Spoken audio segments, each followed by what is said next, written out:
International Yoga Day is observed every year on June 21st since 2015, following its inception in the United Nations General Assembly in 2014. A record 177 countries supported the resolution. Yoga is physical, mental and spiritual practice that originated in India and is helping people lead a healthier lifestyle. The day is marked to raise awareness of many benefits of yoga. Indian yoga, which is practiced in its various forms, is slowly garnering popularity across the globe. Scientific research has proven that yoga can help reduce stress levels, increase awareness, build immunity, and strong physical and mental health, along with helping regularize the system of body overall.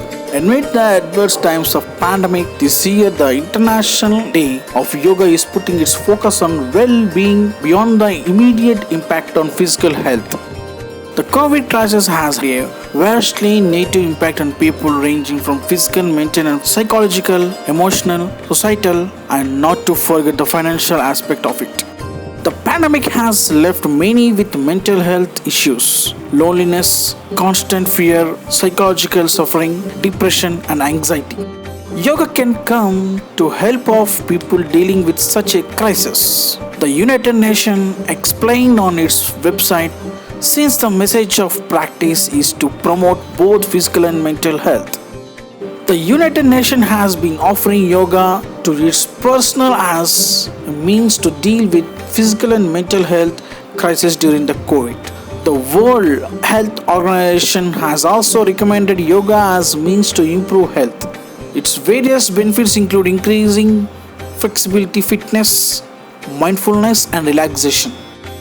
Yoga is said to have originated over 5,000 years ago in India. The word yoga was mentioned in ancient India texts like Rig Veda and earliest among the Vedas.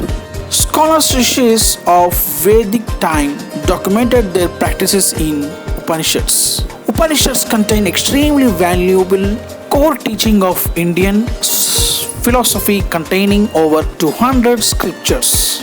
The idea for an unmandated International Day of Yoga was first proposed by Prime Minister Narendra Modi ji. During his speech, the United Nations General Assembly in 2014, Modi ji proposed the idea. Modi ji called yoga an invaluable gift of India's ancient tradition, calling for harmony between man and nature through yoga. Thank you friends. If you like this video, please subscribe, like and share and don't forget to comment. Bye.